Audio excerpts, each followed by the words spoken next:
Gan nhw gyfeillion, dyma i eto yn eich gyfarch yn y modd hwn ac yn dymuno gorau a bendith Duw arnoch bob un ohonoch. Mae nifer ohono ni wedi bod y bore yma, hynny yw fi'n recordio hwn ar brynhawn dydd Sadwrn, nifer ohono ni wedi bod bore yma yn cael y brechiad. Ac oedd sawl un yn cynulliad a ddath at ei gilydd yn yr ysgol yma yn Llandysul yn aelodau yn yr ofalaeth hon. Ac mae'n dda o beth bod pob un wedi cael ei brechu yn y modd hwn. Gobeithio'ch bod chi yn teimlo yn dda chi a gath y brechiad. Gobeithio'ch bod chi'n teimlo yn iach ar ôl i gael e. Dim sgil o ffeithiau i fod iddo heblaw am bethau fel pen tost, braich tost, rhywbeth tebyg i hynny. Dyna ddwedodd y nyrs wrtha i, ac i fi wedi bod yn ffodus iawn bod dim byd wedi effeithio arna i oherwydd hynny. Diolch amdano fe, yndyfe. Os oes na rai yn ymhlith y gwylwyr a gwrandawyr ychydig sylwadau yma, ymhlith y rhai sydd yn amheus o'r brechiad yma, am ba reswm bynnag, fe garen eich cymell chi i gymryd y brechiad. Neu siarad gyda'r doctor ar nyrs ynglyn â'ch cyflwr os oes yna ryw alergedd neu rhywbeth yn eich poeni chi yn ei gylchau. Mae gwyddoniaeth yn chwarae ran bwysig iawn ac mae'n drist iawn i glywed rhai yn bychanu cyfraniad y gwyddonwyr. Mae gwyddonwaith hefyd yn gallu gwneud pethau dychrynllyd pan bod cael ei ddefnyddio mwyn datblygu arfer rhyfel ofnadw fel y bomiau yma a cemegau, arfer cemegol ac yn y blaen. Ond pan bod gwyddoniaeth yn cael ei ddefnyddio'n iawn, y weledigaeth ar hyd yr oesoedd oedd mae cydweithio a trefen Duw yma'r gwyddonydd yn ei wneud. Os ydy yn ei wneud e'r lles y ddynoliaeth, lles y byd o'n amgylch ni. Felly, pidwch a bod yn wrthwynebus i'r datblygiadau pwysig iawn yma sydd yn ein helpu ni. Ychydig yn ôl fe nes i sôn am y Saboth, bythefnos yn ôl, fel mae'n digwydd, ac mae rhai wedi ymateb i'r hyn ddwedes i y pryd hynny, ac yn holi ynglyn ar Deg Gorchymyn, neu'r denga'r deddf, ac yn holi, odyn nhw'n gymwys i ni heddi, yn enwedig y deddfau agoriadol fel petai.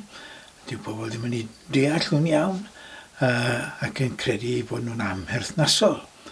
Maen nhw'n barod i dderbyn bod gorchmynion fel na ladd a na ladd drata yn rhai sydd yn berthnasol i bob oes. Mae'r Deg Gorchymyn yn berthnasol i bob oes. Dyna y pwynt garen ni wneud yn ychydig sylwadau hyn. Mae'r deg yn berthnasol. A gweud y gwir, mae'r Deg Gorchymyn yn sylfaen i berthynas Duw a'i bobl. Israel yn anghyswllt yr Hen Testament a'r Torah pan sgrifennwyd nhw i lawr i bobl oedd Israel. Ond erbyn heddi i ni'n ystyried ni gyd yn bobl Dduw, yndyfe? O fewn yr eglwys Gristnogol ym mhob gwlad, ym mhob cenedl dan hael, i ni yn bobl Dduw. Felly mae'r Deg Gorchymyn yma yn gwbl berthnasol i ni y dyddiau hyn. Ond mae eisiau o bosib roi nhw mewn gwisg modern, i cyflwyno nhw mewn ffordd sydd yn siarad a'n hoes ni, yn siarad a'n sefyllfa ni. Ac fe driai am gwbl o funudau nawr i wneud rhywbeth tebyg i hynny. Peidiwch â chredu da chi mod i yn honni mod i'n rhoi'r gair terfynol ynglyn â'i hystyr nhw a'r modd i'w dehongli nhw wrth roi'r sylwadau hyn. Sôn amdanyn nhw mewn modd gobeithio bydd yn enyn trafodaeth ac yn enyn pobl i feddwl amdanyn nhw ac i drio gweithio mas dros ni'n hunain. Siwd maen nhw yn berthnasol i fi, i'r unigolyn, i'n nghymdeithas i, i'n nghenedlu ac i'r byd yn gyffredinol. Ond yn gyntaf i gyd, gadewch i ni glywed y Deg Gorchymyn fel y maen nhw wedi cael eu cofnodi yn llyfr Deuteronomium. Y 5 bennod o lyfr Deuteronomium, darllenau i'r adran. Galwodd Moses ar Israel gyfan, a dywedodd wrthynt, O Israel, gwrandewch ar y deddfe a'r cyfreithiau rwyf yn ei llefaru yn eich cliw heddiw. Dysgwch hwy, a gofalwch ei gweithredu. Gwnaeth yr arglwydd ein Duw gyfamod â ni yn Horeb. Nid a'n hynafied, cofiwch nawr, Horeb neu mynydd Sinai oedd y fan lle gath Moses y Deg Gorchymyn gyntaf yn ôl awdur llyfr Exodus. Ac fe dringodd i ben y mynydd a derbyn y Deg Gorchymyn a mynd lawr i'w cyflwyno nhw ac yn y blaen. Nawr, erbyn sgrifennu, erbyn Deuteronomium, mae Deuteronomium yn adrodd hanes am Moses ychydig cyn mynd mewn i wlad Canan. Felly, mae degawdau wedi mynd hibo, mae 10 mlynedd wedi mynd hibo ar derbyn nhw gyntaf i'w cyflwyno nhw yn awr. A dyna ystyr Deuteronomium, ail cyflwyno'r ddeddf. Deutero, yr ail, nomium, y ddeddf. Gyflwyno ail waith, jyst cyn bod nhw'n croesirio'r ddwnen i fi mewn i wlad Canan. Nawr, yr hyn mae Moses yn gweud fan hyn, mae nid ar hynafiad, mae 10 mlynedd yn ôl ddigwyddodd hyn, nid rhywbeth sy'n berthnasol i'r oes na, iddyn nhw, ond rhywbeth sy'n berthnasol i ni nawr yw'r deddfe yna. Ac mae hynny'n wir am bob genhedlaeth trwy hanes, ac gallwn ni weid hynny heddi. Rhywbeth sydd yn berthnasol i ni nawr yw'r deddfe yma. Nid a'n hynafiad y gwnaeth yr arglwydd y cyfamod hwn, ond a ni i gyd sy'n fyw yma heddiw. Llefarodd yr arglwydd wyneb yn wyneb â chi ar y mynydd o ganol y tân. Yr adeg honno roeddwn yn sefyll rhwng yr arglwydd a chi i fynegu i chi air yr arglwydd, oherwydd yr oeddech chi yn ofni'r tân ac nid eithoch i fyny i'r mynydd. Mae'n siarad ar genedl, ar bobl. Roedd y bobl yn ofni, nid chi fel unigolion, chi fel cenedl. A dyma'r Deg Gorchymyn. Mae fi yw'r arglwydd y Dduw a tharweiniodd allan o wlad yr Aifft, o di caethiwed. Na chymer dduwiau eraill ar wahân i mi. Na wnaed ti ddelw garfiedig ar ffurf dim sydd yn y nefoedd uchod, na'r ddeiar isod, nac yn y dŵr o dan y ddeiar, nac ymgrymau iddynt na'i gwasanaethu, oherwydd yr o'i fi, yr arglwydd y Dduw, yn Dduw ei ddigys. Yr wyf yn cosbi'r plant am ddrygionnu'r rhieni hyd y drydedd a'r bedwaredd genhedlaeth o'r rhai sydd yn fy nghysau, ac yn dangos trigaredd i filoedd o rhai sy'n fy ngharu ac yn cadw fy gorchmynion. Na chymer enw'r arglwydd y Dduw yn ofer, oherwydd ni fydd yr arglwydd yn ystyried yn ddieog y sawl sy'n cymryd i enw'n ofer. Cadw'r dydd Saboth yn gysegredig fel y gorchmynodd yr arglwydd y Dduw i ti. 6 diwrnod yr wyt ti weithio a gwneud y holl waith, ond yma'r 7th dydd yn Saboth yr arglwydd y Dduw. Na ddim gwaith y dydd hwnnw, Ti nath fab, nath ferch, nath was, nath forwyn, nath ich, nath asyn, ac un o'r anifeiliaid na'r estron sydd o fewn dy byrth, mwyn i'th was ath forwyn gael gorffwys fel ti dy hun. Cofia i ti fod yn geithwas yng ngwlad yr aifft, ac i'r arglwydd dy ddiw dy arwen allan o ddiynno a llaw gadarn a braich estynedig. Am hyn y gorchmynodd yr arglwydd y ddiw i ti gadw'r dydd Saboth. Anrhydedda dy dad a fam fel y gorchmynodd yr arglwydd y ddiw i ti, mwyn amlhau dy ddyddiau ac fel y bydd hi dda arnat yn y wlad y mae'r arglwydd y ddiw yn ei rhoi i ti. Na ladd, na odineba, na ladrata, na ddwg gan dystiolaeth yn erbyn dy gymydog. Na chwennych rhaeg dy gymydog, na dymuno cael ti dy gymydog, na'i dir, na'i was, na'i forwyn, na ich, na'i asyn, na dim sy'n eiddo i'th gymydog. A'r peth cyntaf bwysleisio wrth gwrs yw'r ieithwedd, sydd yn perthyn i ddiwylliant gwahanol, sydd yn perthyn i oes gwahanol. I ni'n mynd ôl yn agos i 2000 o flynyddoedd at y cyfnod pan sgrifennwyd yr rhain lawr gyntaf, ac yn y cyfnod hwnnw mi roedd yn diwylliant hollol wahanol i'n diwylliant ni. Mi roedd yr ieithwedd yn wahanol, y syniadau yn wahanol ac yn y blaen. Felly mae rhaid ni gofio hynny. Ac wrth ddehongli y Deg Gorchymyn yma, ni'n gwneud hynny gan gofio bod eisiau ystyried y cyfnod pan o'n nhw'n cael ei wneud gyntaf. Felly dyma ymdrech i ddehongli mewn modd modern y gorchmynion cyntaf. Ddim amser i fynd trwy'r cyfan i gyd, ond mae'r ail ran o'r Deg Gorchymyn ynglyn â'n perthynas ni a'n gilydd. Na ladd, na ladrata, na odineb ac yn y blaen. Mae'r rheina'n orchmynion sydd yn hawdd i ni i'w deall nhw.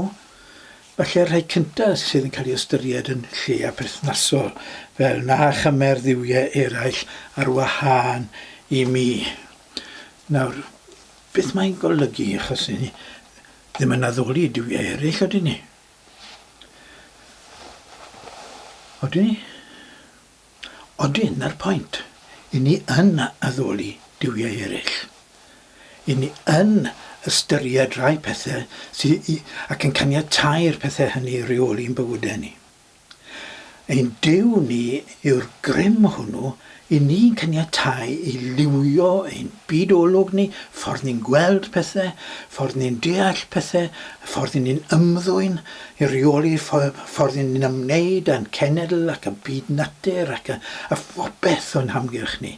Beth yw'r grym sydd yn rheoli ein meddyliau ni, a'n calonau ni, a'n perthynas ni, a phob dim o'n hamgylch ni. Mae yna nifer o bethau, mae pob math o chwaraeon, o wleidyddiaeth, o pob math o bethau'n rheoli bethau hyn, a'r cariad at arian, wrth gwrs, yn rheoli. Dyna'n Duw ni, os ydyn ni'n caniatáu iddyn nhw reoli'r hyn i ni'n gwneud. Cydnabod mae Duw yw'r unig wir Dduw. Y Duw sydd wedi datguddio ei hunan o safbwynt y Cristion yn Iesu Grist. Fe yw'r unig wir Dduw. Fe yw'r un ni'n cydnabod grym uwchlaw ni'n hunain. Fe yw'r un sydd yn rheoli bywyd. Fe neu hi yw'r un sydd yn rheoli'n ffordd ni o weithredu. A ffordd ni o feddwl yn byd o lwg ni. Ffordd ni'n gweld pethau. Duw. Pidwch a gadael rhywbeth arall i reoli ffordd o weld pethau. Pidwch a ddoli dim byd arall. A dyma ni'n dod at yr ail orchymyn. Na wnaed ti ddelw gerfiedig. Eilyn addoliaeth. Dyrchafu'r creedig. I statws o yn bod ni'n ymddiried yn y creedig ac nid yn y creawdwr. Mae'n bosib bod yn eilyn addolwr pob math o bethau. I ni'n byw mewn oes pan bod y celebs yn cael ei heili addoli, yn cael ei dyrchafu, yn cael ei gosod ar statws uwch na eraill. Mae yna deuluoedd arbennig yn cael ei heili'n addoli. Mae yna bobl yn mhob math o sefyllfa sy'n cael ei heili'n addoli. Nid dim ond delwe cerfiedig, ond yr hyn oedd pobl yn wneud yn yr oes honno, oedd ddelw cerfiedig yma yn cynrychioli rhywbeth arall, rhyw rym arall yn eu bywydau nhw. Unwaith eto, yma pobl yn eilu'n addoli mater creedig. Arian, unwaith eto. Mae Paul yn un o'r lythyron yn galw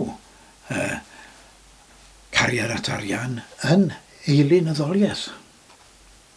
Na ddoli rhywbeth creedig yn ytrach na'r creawdwr. Rhowch y creawdwr yn bennaf uwchlaw popeth arall a gweld pawb a phopeth arall fel bethau sydd yn israddol i'r creawdwr. Ac na ddylen ni roi dim un ohonyn nhw yn lle'r creawdwr. Ac yna y trydydd un.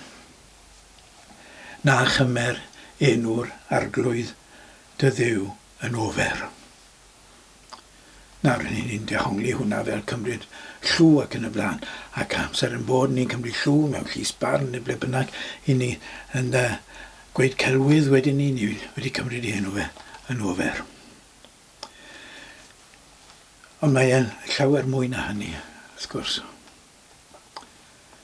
Paid â cymryd enw Duw, neu eto gai bwysleisio fel o safbwynt Cristnogol, enw Iesu, fel rhywbeth sydd yn bendithio, rhywbeth sydd ddim yn unol ag ewyllys Duw. Cymryd enw'r arglwydd yn ofer yw bendithio arfer rhyfel. Cymryd enw'r arglwydd yn ofer yw bendithio'r drefn economaidd sydd ohoni.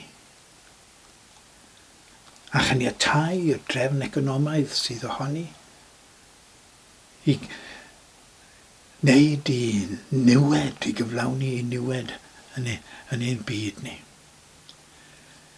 Dweud bod Duw o blaid rhywbeth y mae yn ei erbyn yw cymryd e. Galw daioni yn ddrygioni, a drygioni yn daioni, mae'r proffwydi yn rybyddioni rhag gwneud hynny o hyd. Cymryd enw'r arglwydd yn ofer i gweud bod Iesu o blaid rhywbeth sydd yn ddrwg. Oherwydd bod e o fydd i ni, falle, dyna pam ni'n gweud e. Wrth gwrs, dyna pam bod pobl yn gweud e. Ta pwy sy'n ei gweud e, ta pryd maen nhw'n ei ddweud e. Mae rhaid i ni gadw rhag gwneud hynny. Felly'r ola o'r rhai yw'r un i wedi sylwi arno bythefnos yn ôl ynglyn â'r Saboth. Ond gai atgoffa a dweud egwyddor yw'r Saboth. Cofiwn yr egwyddor hwnnw, rhwng yr egwyddor a'r waith. Yr egwyddor sy'n gweud bod i bob creadur a'r tir a byd natur yr hawl ddwyfol i ffynnu, i orffwys. Cofiwn hynny. A gofynnwn am help Duw i ni allu hyrwyddo'r ffordd yma ymlaen. Nid dyma'r gair terfynol, ond gobeithio byddai'n gyfraniad i'r drafodaeth. Helpa ni o Dduw, i allu ystyried, dwys ystyried, dy ddymuniad a ddewyllus di, yn Iesu Grist ein harglwydd. Amen.